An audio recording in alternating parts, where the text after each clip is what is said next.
Hello, this is Dr. Paul Cottrell, and I'm doing this recording on October 25th to answer a question from a subscriber. The question was, why develop biological weapons since there are so many different ways to conduct warfare, either conventionally or unconventionally? And here are a few of the reasons why biological weapons are created. First, is that you have to have a biological weapon program if your enemy has one. So there is this escalatory arms race in biological warfare. So your enemy may be doing it, so therefore you have to do it. And the reason why you have to do it is that, one, you need to build a defensive capability, but also as you're developing a defensive capability, you're developing the offensive capability too. So number one, your enemy could be doing it. Number two is that it has the ability to dial in lethality. You can have something that's somewhat benign that just makes a particular population or soldiers on a battlefield sick, especially in urban warfare, and therefore you have a better advantage when clearing the town or the battlefield.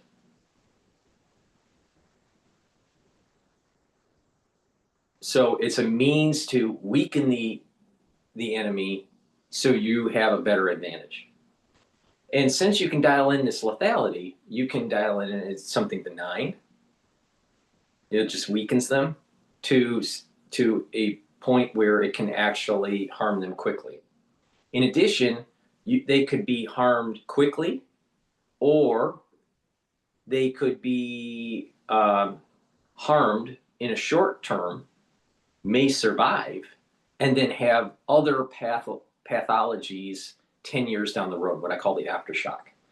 So they get sick for maybe that first year, then they recover, and then after 10 years, they end up getting cancers or some sort of other ailments that cause their demise. So you can dial in lethality and make it short-term or long-term.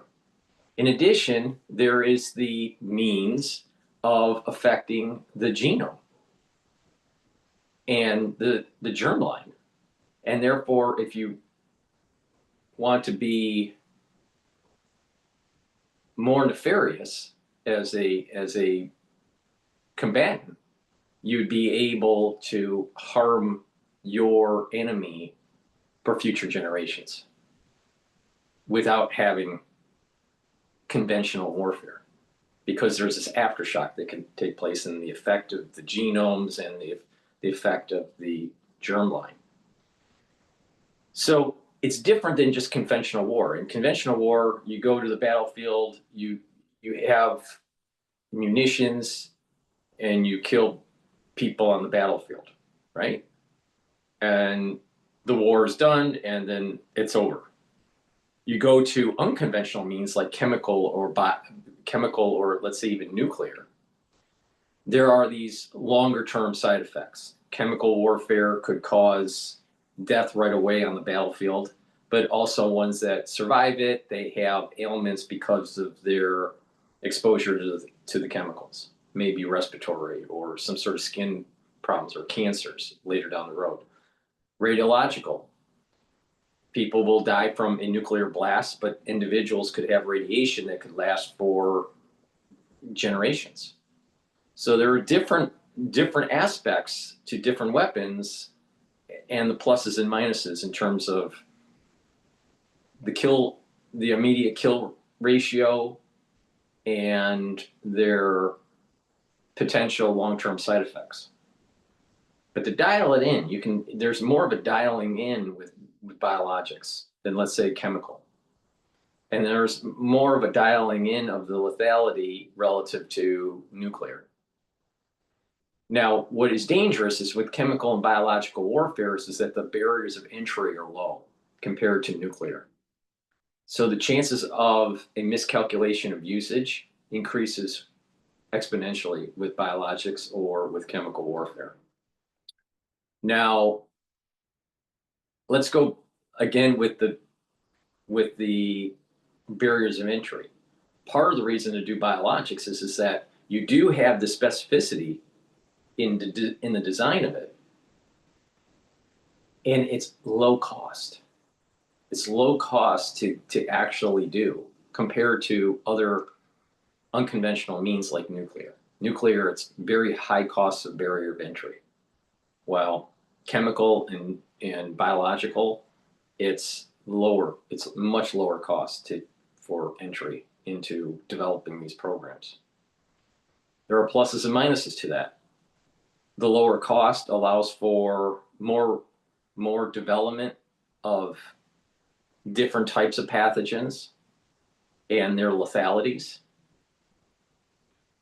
But it also increases the probability that there are lone wolves and terrorist groups that are tied in to developing their own biological weapons. Another reason why this is being developed is to actually cull the population. Populations are booming out, and that there's an intelligentsia, there are individuals that are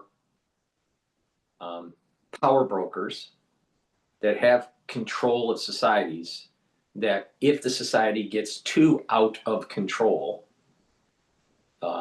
in terms of their demands, and that there is a high probability of overthrowing the government because of usage of resources, collapsing of economies, then biological weapons probably would be used against the plebs. So there is a culling of the population, and then there's the ability to have spectrum dominance in the battlefield. That's another reason why to do biological weapons, on top of that, you know that your enemy's doing it, so therefore you have to build a defense program, a biological defense program, to be able to counteract. And in the process of doing that, you're also developing offensive capability, not just defensive capability. So hopefully that helps to answer the question why biological weapons are being developed. Thank you for listening. Please go to my website, the-studio-reykjavik.com. Help support the work that I do by donating. You can donate through Stripe, PayPal, or buy me a coffee. Take a look at the great products that I offer.